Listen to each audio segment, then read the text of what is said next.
الله على سيدنا محمد وعلى آله وصحبه أجمعين. اللهم علمنا ما ينفعنا وانفعنا بما علمتنا وزدنا علما. So today we are carrying on with the talk about the sons of Israel, and you will notice in Suratul Baqarah at the beginning Allah will bring clips from what the sons of Israel did and their history and their interaction with the Prophet Musa والسلام, to go back to the story scattered in the Quran and tell you about each one topic. There will be more explanation, and sometimes explanation coming from 3-4 different directions till you really understand the whole picture, what happened. So here Allah Azza wa Jal said وَاتَّقُوا يَوْمًا لَا تَجْزِي نَفْسٌ عَنْ نَفْسٍ شَيْئًا. We went through that last week. وَلَا يُؤْخَذُ مِنْهَا ولا يقبل منها شفاعة ولا يأخذ منها عدل ولا هم ينصرون. Then Allah Azza wa Jal said to the sons of Israel, وَإِذْ نَجَّيْنَاكُمْ مِنْ آلِ فِرْعَوْنَ يَسُومُونَكُمْ سُوءَ الْعَذَابِ يذبحون أبناءكم ويستحيون نساءكم وفي ذلكم بلاء من ربكم عظيم. أعوذ بالله من الشيطان الرجيم. بسم الله الرحمن الرحيم. So Allah reminding them how He saved them from Pharaoh. نَجَّيْنَاكُمْ, we saved you and delivered you, escaped from Pharaoh.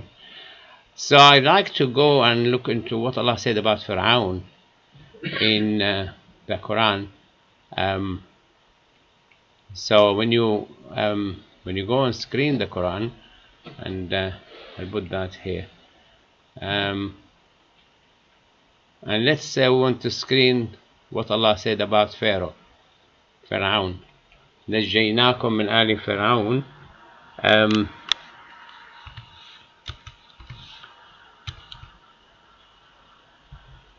It comes Pharaoh as individual, it comes Al Pharaoh, the family of Pharaoh. And Allah Azza wa Jal, both, He destroyed both and He punished both.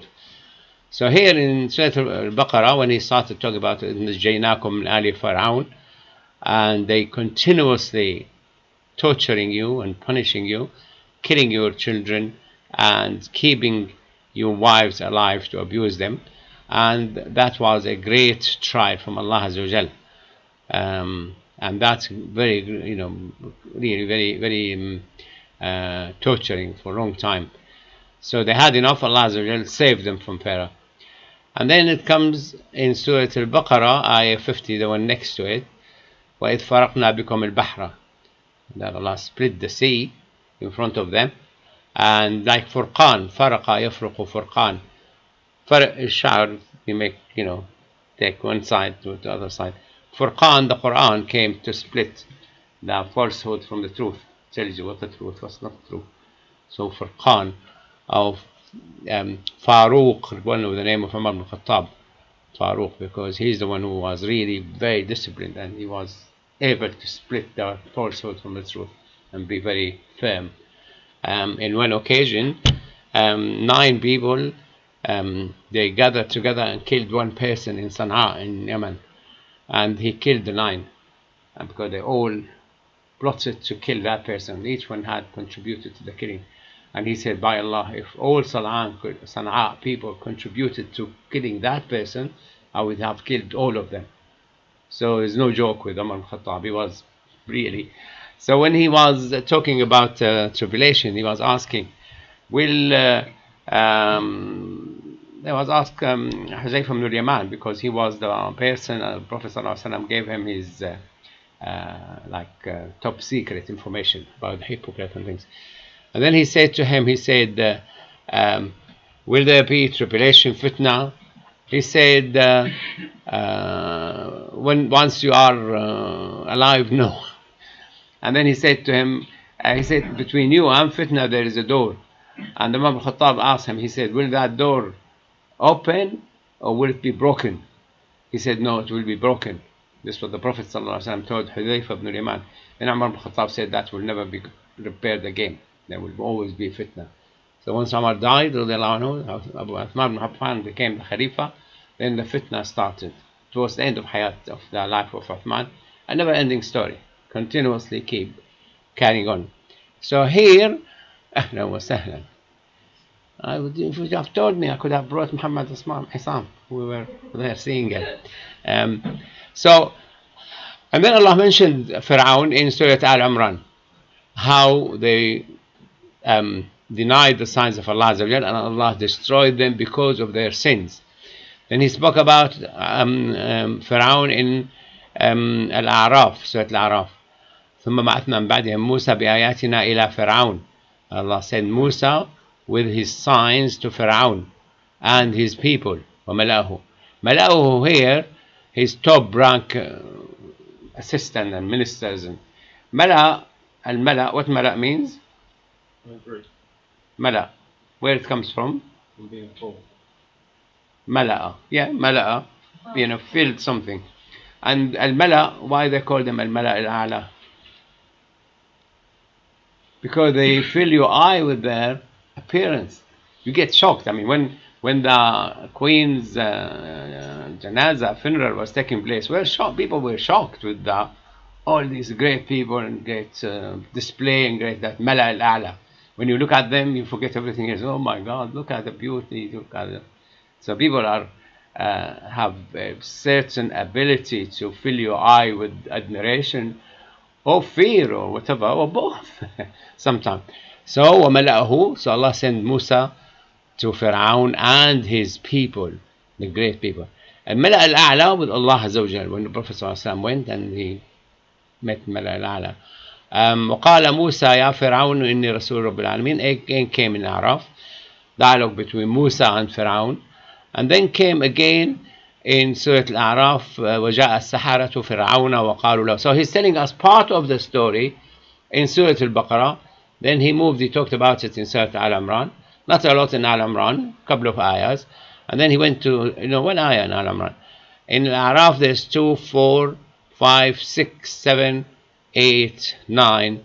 Because there's more on, alaykum salam, more on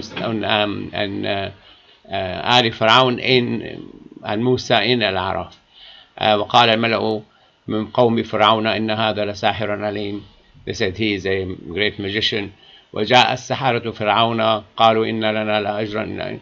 So here he's talking about the magicians came to Pharaoh and said, will you give us some money? Now there's more in Surah Taha also, in Surah Al-Qasas. There's quite few bits and pieces, but Gabro? How can you make it bigger? In the top, three dots at the top right. Let's zoom 100%. Oh, here. Yeah. Oh, thank you.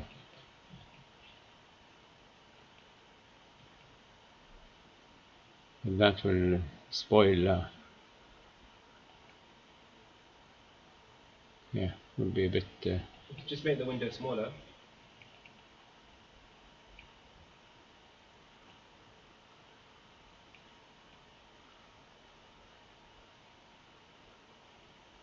Yeah, even smaller.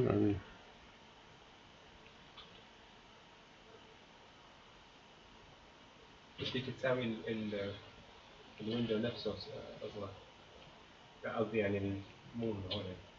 Just make it widescreen. ما ظبط معي مرة ماضية. Okay, we'll just leave that. That's probably will be enough to be seen. So وقال الملأ من آل فرعون إن هذا لساحر عليم. So he's talking about him. And the magicians came and they demanded some money for defeating Musa alayhi salam. Again in Araf, Pharaoh was criticizing those who believed in Musa before he gave them permission. And then again Al-Mala, the top people of Pharaoh, they said, you're not going to leave Musa to mess about with his and mischief on earth and his people, and while he is leaving you and your God. So that touched that part of the story. And Allah told us in Surah Al-Araf how they were gone through a lot of famines. Again, the story finishes by telling us that Allah Azza wa Jal destroyed Pharaoh and he gave the oppressed people the east and the west of the land, and he destroyed what Pharaoh was doing. Then he goes back in Surah Al-Araf, is in Jacob Pharaoh, he kept reminding them again to the Jewish after he finished the story. In Surah Al-Fal, there's 2 ayah about Pharaoh.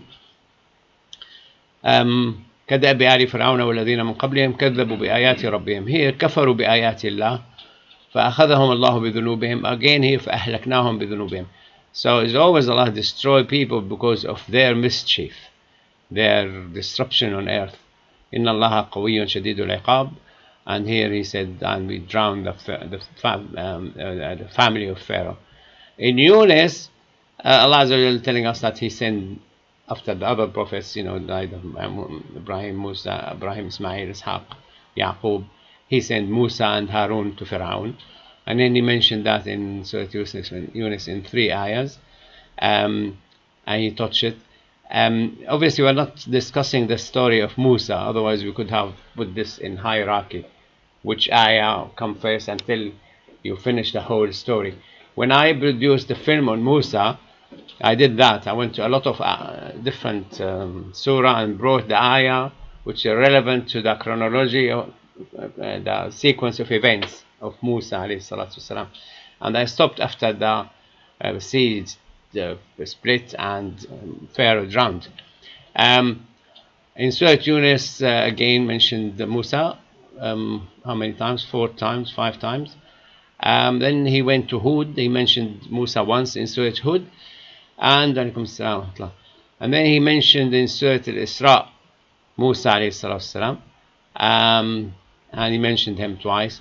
And then he went to ayat in Surah Taha. He mentioned Musa in nearly 3 or 4 pages, talking about the story of Musa.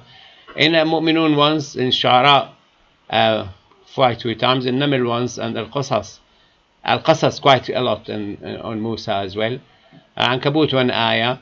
In Ghafir he mentioned the story of the person who believed. He was hiding his belief and he was defending Musa, but he was like a believer in hiding, and he mentioned the story in Surah Ghafir of that, and that's quite a lot. And Zukhruf a couple of ayahs, and then Zariyat al-Qamar Tahrim. And we will stop here. We'll pray Isha inshallah, and then we will come back to carry on. We've just taken 2 words from the ayah number where is it now? Ayah number 49. So we'll come back inshallah to